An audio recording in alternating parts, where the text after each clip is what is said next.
ஹாய்ங்க, வணக்கம். இன்றைக்கி நம்ம கத்திரிக்காய் கடையல் தான் செய்ய போகிறோம். எப்படி செய்யறதுன்னு பார்க்கலாம். ஒரு பெரிய சைஸ் வெங்காயம் எடுத்து பொடியாக கட் பண்ணியிருக்கேன். ஒரு 3 பழுத்த தக்காளி எடுத்து கட் பண்ணியிருக்கேன். ஒரு பூண்டு உரித்து வச்சுருக்கேன். இது எல்லாத்தையும் குக்கரில் ஒன்றா சேர்த்துக்கலாம். முள்ளு கத்திரிக்காய் ஒரு 4 எடுத்து இந்த மாதிரி சின்ன சின்னதாக கட் பண்ணி சேர்த்துக்கலாம். அதுலேயே குக்கரில் கொஞ்சம் மஞ்சத்தூள், 1 ஸ்பூன் சாம்பார் மசாலா, தேவைக்கேற்ப மிளகாய்த்தூள், உப்பு இதையெல்லாம் சேர்த்துக்கலாம். ஒரு லெமன் சைஸ் புளி எடுத்து கரைச்சி அதோட ஊற்றிக்க போகிறோம். இந்த புளியை நல்லா கரைச்சி விட்டுட்டு கூடையே தேவையான அளவுக்கு தண்ணி ஊற்றி குக்கரை மூடி வச்சு 3 விசில் விட்டு எடுத்துக்கலாம்.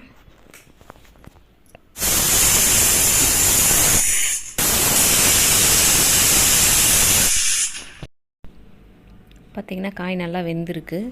இப்போ மத்து வச்சு கடைஞ்சிக்கலாம். இந்த மாதிரி லேசாக இன்னும் பதிகமாக கடைஞ்சி தாளிச்சிக்கலாம். எண்ணெய் விட்டு கடுகு, உளுத்தம் பருப்பு, நான் கருப்பு உளுந்து போட்டு தாளிக்கிறேங்க. இந்த குழம்புக்கு கருப்பு உளுந்து போட்டு தாளித்தோம்னா ரொம்ப நல்லாயிருக்கும்.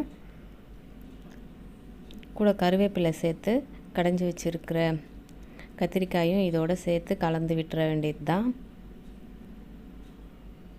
ரொம்ப டேஸ்ட்டாக இருக்கும். எங்கள் வீட்டில் இருக்கிறவங்களுக்கு கத்திரிக்காய் சாம்பார்லலாம் போட்டால் பிடிக்காது. இந்த மாதிரி கடையல் செஞ்சுட்டா நல்லா சாப்பிட்ருவாங்க. மிஞ்சவே மிஞ்சாது கொஞ்சம் கூட.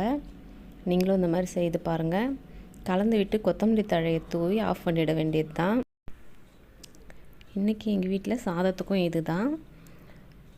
கத்திரிக்காய் கடையல், ரசம், வெண்டைக்காய் பொரியல் செஞ்சுருக்கேன். சாதமும் வடிச்சிட்டேன்.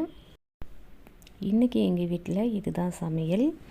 இப்போது தோசைக்கு கத்திரிக்காய் கடையல் வச்சு கொடுத்துடலாம். எப்படி இருக்குன்னு நீங்களும் செய்து பார்த்துட்டு சொல்லுங்கள்.